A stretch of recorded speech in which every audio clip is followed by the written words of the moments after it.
کی عطا کردہ بے شمار نعمتوں کا شکر ادا کرنے کے بجائے انسان ہر وقت اپنی زندگی میں پیش آنے والی کمیاں، کوتاہیاں، مایوسیاں اور پریشانیوں کو یاد رکھتا ہے۔ وہ تو جیسے اپنی زندگی میں عطا کردہ نعمتوں کا شکر کرنا بھول ہی گیا ہو۔ آج آپ کے سامنے ایک ایسے شخص کی کہانی پیش کرنے جا رہی ہوں، ایک ایسا انسان جو بہتر گھر خریدنے کے لیے اپنا پہلے والا گھر بیچنا چاہتا تھا۔ اس مقصد کے لیے وہ اپنے ایک ایسے دوست کے پاس گیا جو جائیداد کی خرید و فروخت میں اچھی شہرت رکھتا تھا۔ اس شخص نے اپنے دوست کو مدعا سنانے کے بعد کہا کہ وہ اس کے لیے گھر برائے فروخت کا ایک اشتہار لکھ دے۔ اب چونکہ اس کا دوست اپنے کام میں ماہر تھا تو اس نے ایک ایسی خوبصورت تحریر کھینچی کہ انسان دنگ رہ جائے۔ اس کا دوست اس کے گھر کو بہت اچھی طرح سے جانتا تھا۔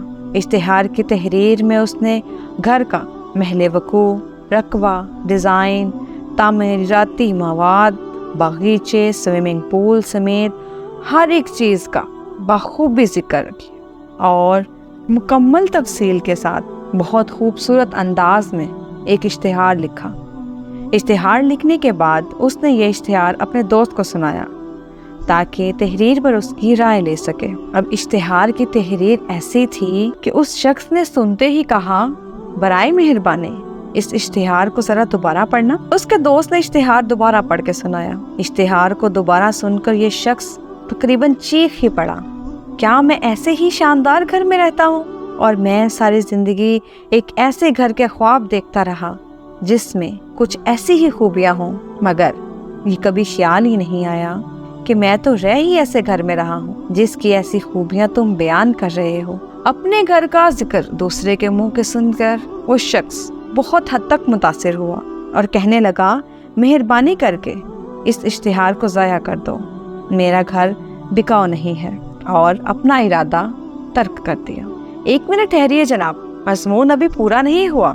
ایک پرانی کہاوت ہے کہ اللہ تعالیٰ نے جو نعمتیں، جو برکتیں انسان کو عطا کی ہیں، اگر اس کو ایک کاغذ پر لکھنا شروع کر دو تو یقیناً اس کی لکھائی کے بعد تمہاری زندگی اس سے کئی زیادہ خوش و خرم ہو جائے گی۔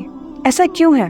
اصل میں ہم اللہ تعالیٰ کا شکر ادا کرنا بھول ہی بیٹھے ہیں، کیونکہ جو کچھ برکتیں اور نعمتیں ہم پر برس رہی ہیں ہم ان کو گننا ہی نہیں چاہتے۔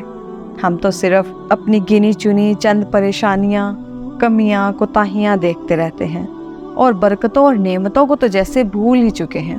محض انسان اپنی تخلیق پر غور کر لے، اس کے ہاتھ، پاؤں، آنکھ، کان، ناک کس طرح انمول ہے، تو وہ سجدہ شکر سے اپنا سر نہ اٹھائے۔ ایک شخص کیا خوب کہتا ہے کہ میں اپنے ننگے پاؤں کو دیکھ کر رو رہا تھا، اور پھر کیا دیکھتا ہوں کہ میرے سامنے ایک ایسا شخص گزرتا ہے جس کے پاؤں ہی نہیں، تو میں نے اللہ کے سامنے سجدے میں گر گیا اور اس کا شکر ادا کیا۔ اب میں آپ سے سوال کرتی ہوں کہ ہم میں سے کتنے ایسے لوگ ہیں جو آپ جیسا گھر، گاڑی، ٹیلی فون، تعلیمی سند، نوکری وغیرہ وغیرہ کی خواہش کرتے ہیں؟ نہیں، ایسے لوگ ہیں جب اپنی گاڑی پر سوار جا رہے ہوتے ہیں تو کیا وہ سڑک پر بیٹھے ننگے پاؤں یا پیدل چلنے والے لوگوں کو نہیں دیکھتے؟ کتنے ایسے لوگ ہیں جن کے سر پر چھت نہیں ہوتی جب آپ اپنے گھر میں محفوظ اور آرام سے سو رہے ہوتے ہیں؟ تو کیا آپ کو اللہ کا کرم یاد نہیں آتا؟ کتنے ہی ایسے لوگ جو علم حاصل کرنا چاہتے ہیں اور نہ کر سکے، تو کیا آپ کو اپنی اسناد، اپنی تعلیم کی موجودگی محسوس نہیں ہوتی؟ ناظرین، کتنے بے روزگار شخص ہیں جو فاقہ کشی کرتے ہیں اور آپ کے پاس تو ملازمت اور منصب و عہدہ موجود ہے۔ تو کیا خیال ہے؟ ہزاروں باتیں لکھی اور کہی جا سکتے ہیں، ابھی بھی وقت نہیں گزرا۔ اللہ کی نعمتوں کا اعتراف کیجیے اور ان کا شکر ادا کریں۔ بے شک اللہ کی ذات رحم و کرم کرنے والی اور بہت بے نیاز ہے۔ اللہ تعالیٰ ہم سب کو سجدہ شکر ادا کرنے کی توفیق عطا فرمائے۔ آمین ثم آمین۔ امید کرتی ہوں آج کی ویڈیو آپ کو پسند آئی ہوگی۔ اسی طرح کی مزید معلوماتی ویڈیوز دیکھنے کے لیے میرے چینل کو لائک، شیئر اور سبسکرائب کرنا مت بھولیے گا۔